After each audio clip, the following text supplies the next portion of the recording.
खेल खेला जा रहा था।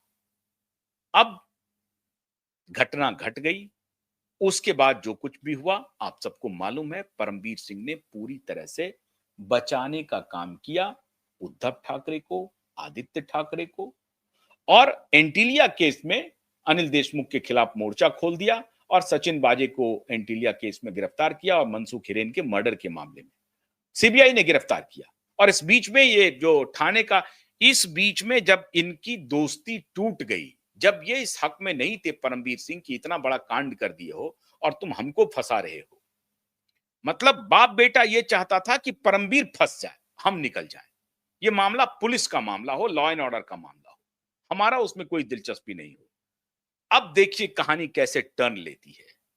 ये परमवीर सिंह ही हैं जिन्होंने इस पूरे मामले को पब्लिक डोमेन में रखा कि साहब ये जो कहानी है ना, इस कहानी के पीछे ये दोनों बाप बेटा है।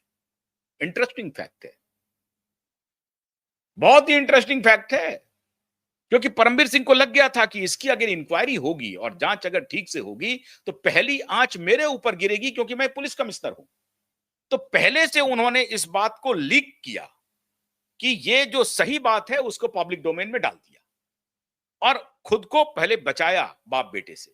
और बाप बेटे को यह बात पता चल गई कि ये सारी बात परमवीर सिंह की तरफ से जा रही है मीडिया में कि असली किंगपिन कौन है।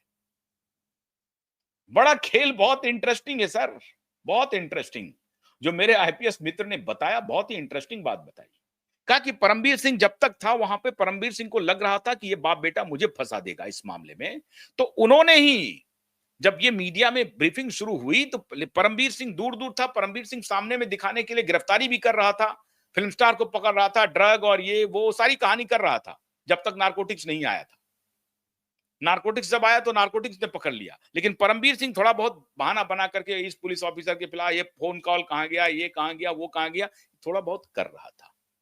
लेकिन बाद में जो ब्रीफ किया गया है मीडिया को, मेरे मित्रों, मीडिया को मित्रों ब्रीफ किया गया है, कहा जा रहा है परमवीर सिंह के सौजन्य से कि दिशा और सुशांत की हत्या में ये बाप बेटे कैसे शामिल हैं।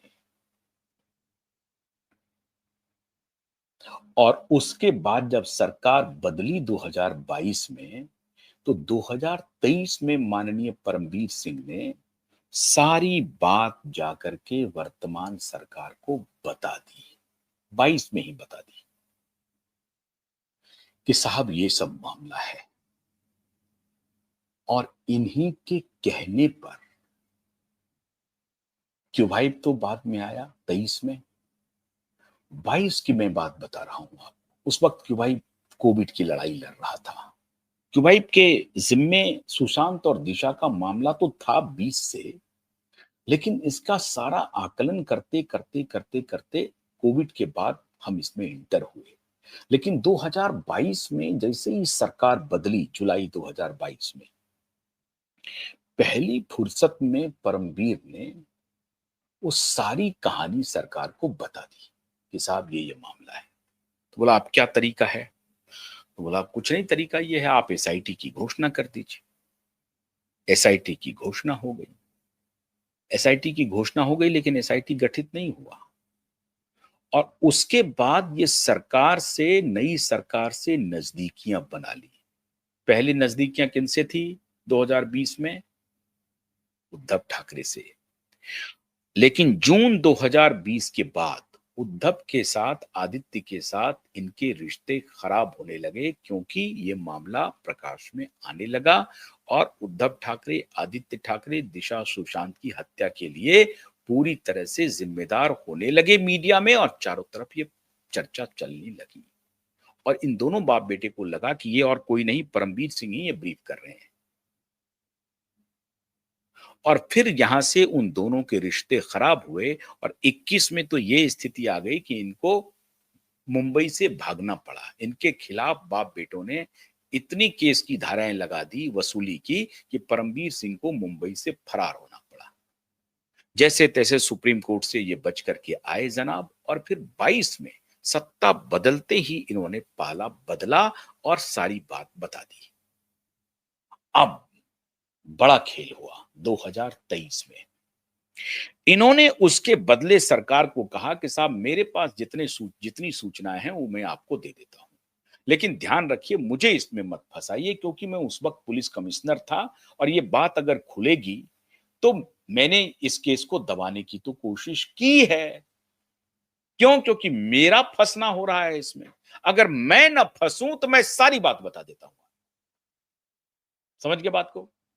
और उस वक्त भारतीय जनता पार्टी की सरकार थी। 23 में गृह मंत्री थे देवेंद्र फडणवीस साहब। देवेंद्र फडणवीस के साथ इनकी बड़ी लंबी बैठक होती है और उस बैठक में इन्होंने अपनी सारी बात बताई। याद कीजिए, ये मई 2023 का मामला है। सितंबर में क्यूबाइब की एंट्री होती है जनता की अदालत के साथ और मई 2023 में परमबीर सिंह की भारतीय जनता पार्टी की जो सरकार है एकनाथ शिंदे के साथ, जिसमें एकनाथ शिंदे मुख्यमंत्री हैं और होम मिनिस्टर देवेंद्र फडणवीस हैं। देवेंद्र फडणवीस के साथ भी मुलाकात होती है और चीफ मिनिस्टर के भी साथ मुलाकात होती है।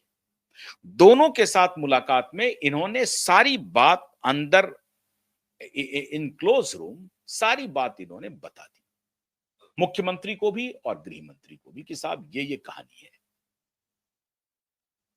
अब जब ये कहानी पता चली देवेंद्र फडणवीस को और इनको, तो बोला अच्छा ठीक है। इन्होंने इसके बदले में क्या मांगा सरकार से? बोला साहब मेरे खिलाफ जो जितने मुकदमे हैं उन सारे मुकदमों को आप कृपा करके वापस कर लीजिए।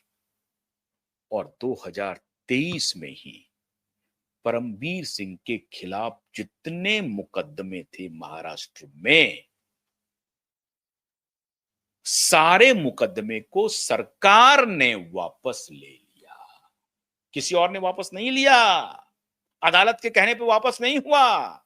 और आपको हैरानी होगी कि परमबीर सिंह ने सुप्रीम कोर्ट में अर्जी लगाई कि मेरे खिलाफ जो मुकदमे की सुनवाई महाराष्ट्र में हो रही है वहां मेरे खिलाफ फेयर ट्रायल नहीं होगा, इसलिए माननीय सुप्रीम कोर्ट से मैं अनुरोध करता हूं कि उस सारे ट्रायल को किसी दूसरे स्टेट में ट्रांसफर कर दिया जाए। ये अर्जी है परमबीर सिंह की।